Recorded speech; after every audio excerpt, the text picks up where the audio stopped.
السلام عليكم، ازيكم بنات؟ عاملين ايه؟ يا رب تكونوا بخير. اهلا بيكم معايا في فيديو جديد. النهارده ان شاء الله الفيديو بتاعي يكون اعاده تدوير لعلبه السمنه دي اللي هي الكبيره دي. بس قبل ما ابتدي، لو مش مشتركه في القناه يا ريت تنوريني وتشتركي وتفعلي الجرس عشان يوصلك كل الحاجات اللي بقدمها بعد كده. وما تنسيش طبعا لو عجبك الفيديو تدوس عليه لايك.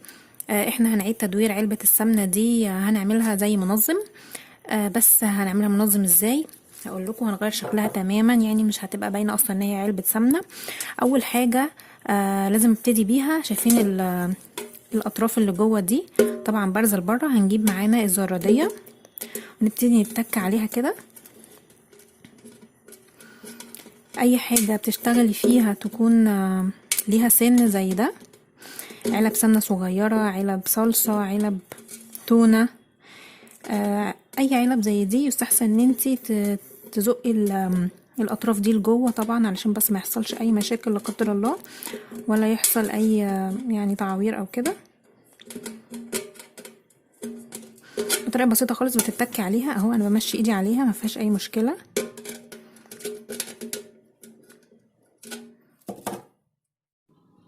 دلوقتي هبتدي ان انا ادهنها من بره باللون الابيض. انا معايا هنا لاكيه ابيض، اللاكيه بنخففه بشويه نفط.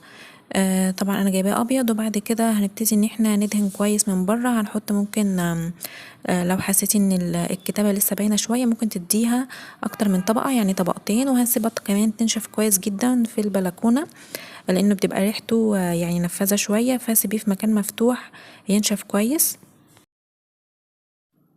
بعد ما العلبة بتاعتي نشفت من بره باللون الابيض، عملت شوية كده في علبة صغيرة شوية لاكيه ابيض عليهم لون احمر، وقلبتهم كويس. وابتديت ان انا ادهنها من جوه باللون البينك كده، لاني حطيت نقطتين بس من اللون الاحمر فاداني اللون البينك ده.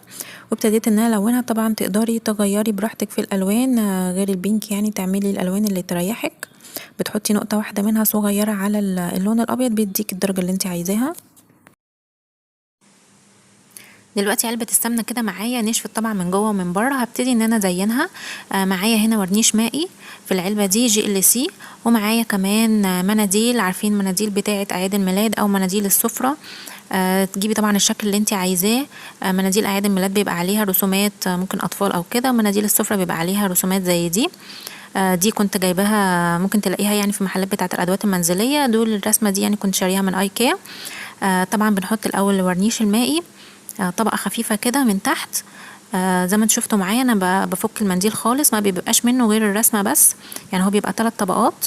بيبقى بنشيل الطبقتين البيض اللي ورا، وبنسيب الطبقة اللي هي عليها الرسمة دي. بتبقى طبعا طبقة خفيفة جدا جدا، فتاخدي بالك وانتي شغاله عشان ما تتقطعش منك. بالراحه جدا عليها. طبعا بنحط شويه ورنيش مائي الاول، وبعد كده بنبتدي ان احنا نلزق المنديل بتاعنا. انا هنا كان المنديل خلص معايا فوصلته بحته تانية.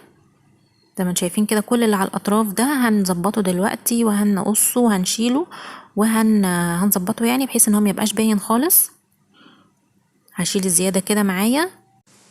الطريقة اللي انا بستخدمها دي اسمها طريقة الديكوباج. تقدري تعمليها في اي حاجة، في علب، في حتى كراتين، في اي حاجة يعني تقدري تزيني بيها اي حاجة. طبعا بعد ما بخلص كده بحط ورنيش مائي من فوق برضو عشان خاطر الرسمة تبقى ثابتة معايا كويس جدا. هتبقى كأنها اساسا من العلبة، يعني مش هتتفك خالص ولا هتتشال. من الاطراف بقى ببتدي ان انا احط شوية ورنيش. هتبصي تلاقي المنديل بيبوش معاكي او بيطرى جدا. تقدري ان انتي بايدك كده تفككيه وتشديه كده بالراحه، بس برضو بالراحه زي ما بقولكوا عشان خاطر ما يتقطعش وما يجرش كده ويخش جوه على الرسمه نفسها على العلبه. هتبتدي ان انتي تشيلي الحاجات الاطراف اللي موجوده الزياده. وكمان من جوه هعمل نفس الطريقه. بمشي الفرشه على الطرف بتاع المنديل، هتبصي تلاقيه دخل لجوه وباش، وبعدين هبتدي تشديه هتلاقيه بيطلع معاكي بسهوله جدا بالطريقه دي كده.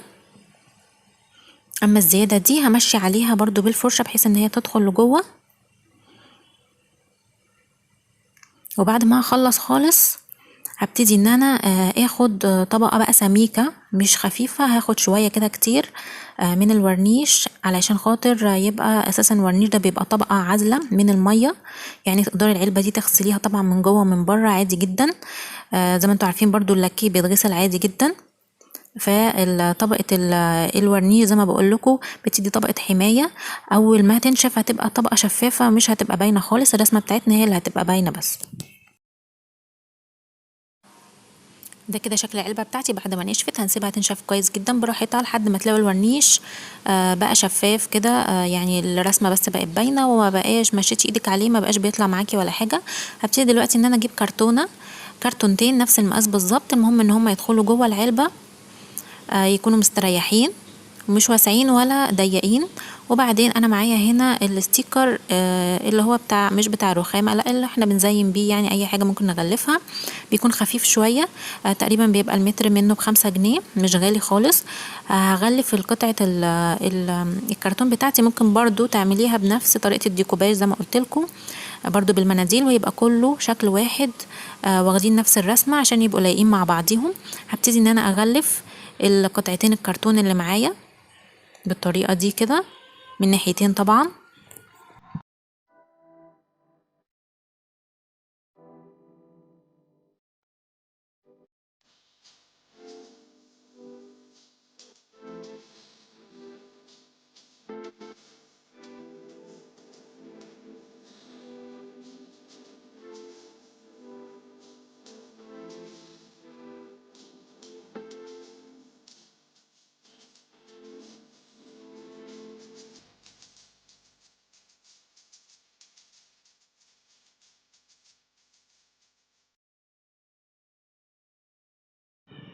دلوقتي بعد ما غلفت الكرتون بتاعي زي ما انتوا شفتوا كده معايا، هبتدي اخد كل واحده فيهم وهبتدي اقصها بالمقص، بس مش لحد الاخر، من النص كده يعني لحد تقريبا 3/4 او لحد نصها. وهبتدي من نفس الفتحه اللي انا فتحتها في الاتنين هدخلهم في بعض بحيث يبقوا عاملين 4/4، وهدخلهم جوه علبة السمنة بتاعتي. هتبقى علبة السمنة متقسمة كده 4 أجزاء، تقدري تحطي فيها أي حاجة انت عايزاها. بس طبعا هنبتدي برضو نكمل ان احنا نزينها. انا هجيب معايا شريط جوبير او ممكن دانتيل او اي حاجة، هلزق الشريط ده كده بلزق دبل فيس. بصراحة ممكن تلزقيه عادي باللي هو مسدس الشمع، بس كان الشمع عندي خلصان فاتصرفت يعني. هنحط حتة كده من ورا وهنبتدي ان احنا نلزق بالشكل اللي انتوا شايفينه ده، وهنزينها بقى زي ما انت عايزة. حطيت عليها فيونكة، وده كده هيبقى الشكل النهائي لعلبة السمنة بتاعتنا بعد ما قسمناها.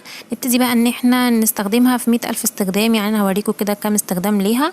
ممكن تخليها منظم للريموتات بتاعة التلفزيون، سماعات، ممكن كمان على التسريح هتحطي فيها الادوات بتاعتك، مثلا كريمات، لوشنات، اي حاجة يعني، او حتى منظفات تكون في الحمام، لان احنا قسمناها 4/4 هتشيل معانا حاجات كتير جدا. تقدري تعملي كمان منها 2 3 بقى، انت جمعي علبة السمنة وابتدي اعمليها، ومش هتبان خالص ان هي اساسا علبة سمنة. شكلها حلو وشكلها شيك وشكلها يعني ظبطناها كده وخلينا شكلها حلو.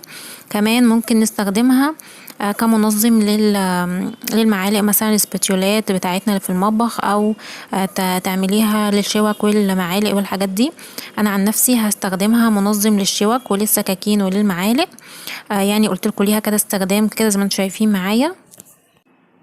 كمان ممكن تستخدميها استخدام ظريف جدا في الدولاب كمنظم للشرابات مثلا، او كمان ممكن منظم للملابس الداخلية، برضو هيبقى حلو جدا وظريف. وده كده استخدام تاني ليها، لميت فيها كل الامشاط والفرش بتاعت الشعر، وكمان كريمات الشعر والتوك.